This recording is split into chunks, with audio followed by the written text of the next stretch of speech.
Assalamualaikum warahmatullahi wabarakatuh. Kami dari kelompok 2 akan menjelaskan tentang landasan psikologis dalam bimbingan dan konseling. Nah, yang pertama, pengertian landasan psikologis. Landasan psikologis itu apa? Nah, landasan psikologis itu adalah landasan yang memberikan pemahaman terhadap konselor terhadap sasarannya. Dalam dunia pendidikan itu biasanya sasarannya adalah ke peserta didik.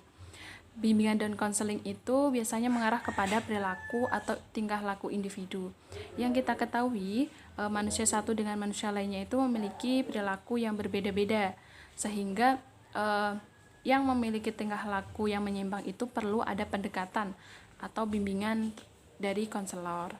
Menurut Firosat 2020, landasan psikologis dalam bimbingan dan konseling ini berarti memberikan pemahaman terhadap konselor terhadap sasarannya. Hal ini sangat penting karena bimbingan dan konseling ini mengarah kepada tingkah laku individu, sehingga nanti ada perilaku yang menyimpang itu dapat diberikan pendekatan sehingga menuju tingkah laku yang lebih baik lagi.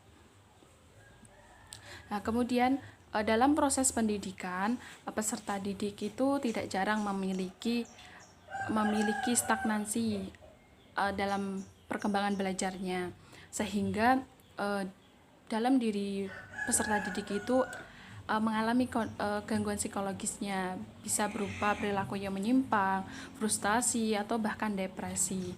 Agar perkembangan peserta didik itu baik, maka perlu ada bimbingan dan konseling dari gurunya, ada pendekatan dari gurunya, sehingga perilaku yang menyimpang itu dapat diubah dan tingkah laku yang baik itu dikembangkan lagi sehingga menuju perkembangan belajar yang lebih baik lagi. Selanjutnya akan dijelaskan oleh teman saya. Kajian psikologi dalam bimbingan dan konseling antara lain yaitu yang pertama ada motif dan motivasi, yang kedua pembawaan dan lingkungan, yang ketiga perkembangan individu, yang keempat belajar, dan yang kelima ada kepribadian. Yang pertama kita akan membahas tentang motif dan motivasi. Motif dan motivasi itu berkaitan dengan dorongan yang menggerakkan seseorang untuk berperilaku baik motif primer maupun motif sekunder. Motif primer sendiri yaitu motif yang didasari oleh kebutuhan asli yang dimiliki oleh individu semenjak individu itu lahir. Contohnya seperti rasa lapar, bernafas, dan sebagainya. Sedangkan untuk motif sekundernya adalah terbentuk dari hasil belajar seperti rekreasi, kemudian memperoleh pengetahuan atau keterampilan tertentu, dan sebagainya. Kedua motif tersebut dapat diaktifkan dan digerakkan baik dalam diri individu maupun dari luar individu menjadi suatu bentuk perilaku aktivitas tertentu yang mengarah pada suatu tujuan. Pembawaan dan lingkungan. Pembawaan yaitu segala sesuatu yang dibawa sejak lahir dan merupakan hasil dari keturunan yang mencakup aspek psikofisik seperti struktur otot, warna kulit, golongan darah, bakat, kecerdasan, atau ciri-ciri kepribadian tertentu. Pada dasarnya, pembawaan bersifat potensial yang perlu dikembangkan. Untuk mengoptimalkan atau menjadikannya tergantung pada lingkungan di mana individu itu berada. Ada individu yang memiliki pembawaan yang tinggi dan ada pula yang sedang atau bahkan rendah. Misalkan dalam kecerdasan ada yang memiliki kecerdasan yang sangat tinggi, normal, atau bahkan sangat kurang. Begitu juga dengan lingkungan. Ada individu yang dibesarkan dalam lingkungan yang kondusif dengan sarana prasarana yang memadai, sehingga potensi bawaan yang dimilikinya dapat berkembang secara optimal. Namun, ada juga yang berada dalam lingkungan yang kurang kondusif dengan sarana prasarana yang serba terbatas, sehingga potensi yang dimilikinya tidak dapat berkembang dengan baik dan menjadikannya sia-sia. Jadi, pembawaan dan lingkungan sangat berpengaruh dalam perkembangan seseorang karena pembawaan dan lingkungan bukanlah hal yang bertentangan, melainkan saling membutuhkan. Pembawaan dan lingkungan dianggap penting dalam proses pendidikan sebab keduanya adalah faktor yang mempengaruhi berhasilnya atau tidaknya dalam pendidikan. Saya akan menjelaskan tentang perkembangan individu. Perkembangan individu merupakan suatu proses tumbuh dan berkembangnya individu yang dimulai sejak masa pranatal hingga akhir hayatnya. Proses ini meliputi 3 aspek. Yang pertama ada aspek fisik dan psikomotorik. Aspek ini tentunya berkaitan dengan kemampuan fisik dan kemampuan motorik individu. Yang kedua ada aspek bahasa dan kognitif. Aspek ini tentunya berkaitan dengan kecerdasan individu. Dan yang terakhir ada aspek moral dan sosial.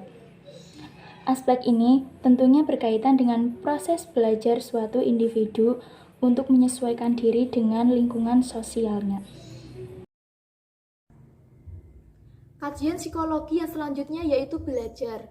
Belajar merupakan salah satu konsep yang amat mendasar dari psikologi. Manusia belajar untuk hidup. Tanpa belajar, seseorang tidak akan dapat mempertahankan dan mengembangkan dirinya. Dan dengan belajar, manusia mampu mengembangkan harkat kemanusiaannya. Belajar adalah upaya untuk menguasai sesuatu yang baru dengan memanfaatkan yang sudah ada pada diri individu. Teori-teori belajar diantaranya yaitu yang pertama teori belajar behaviorisme, yang kedua teori belajar kognitif atau teori pemrosesan informasi, yang ketiga yaitu teori belajar Gestalt. Oke, di sini saya akan melanjutkan menjelaskan tentang kajian psikologis menurut Safarudin tahun 2019 berkaitan dengan kepribadian. Menurut Safarudin tahun 2019, kepribadian merupakan suatu proses yang dialami oleh setiap individu dalam menyesuaikan diri dengan lingkungannya. Menurut Safarudin tahun 2019, aspek kepribadian mencakup 6 hal. Yang pertama yaitu karakter, yang kedua temperamen, yang ketiga sikap, yang keempat stabilitas emosi, yang kelima responsibilitas, dan yang keenam yaitu stabilitas. Di sini saya akan menjelaskan satu persatu. Yang pertama karakter, berkaitan dengan etika perilaku. Yang kedua yaitu temperamen, berkaitan dengan sikap seseorang dalam merespon hal baru dari lingkungan.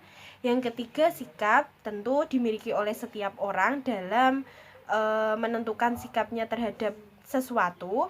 Yang keempat yaitu stabilitas emosi, berkaitan dengan kemampuan menstabilkan emosi. Dan yang kelima yaitu responsibilitas atau tanggung jawab, berkaitan dengan kesiapan untuk menerima resiko. Dan yang terakhir yaitu stabilitas, berkaitan dengan hubungan interpersonal, misalnya seseorang yang memiliki kepribadian cenderung terbuka ataupun tertutup. Mungkin seperti itu presentasi dari kami semua. Kurang lebihnya kami mohon maaf. Wassalamualaikum warahmatullahi wabarakatuh.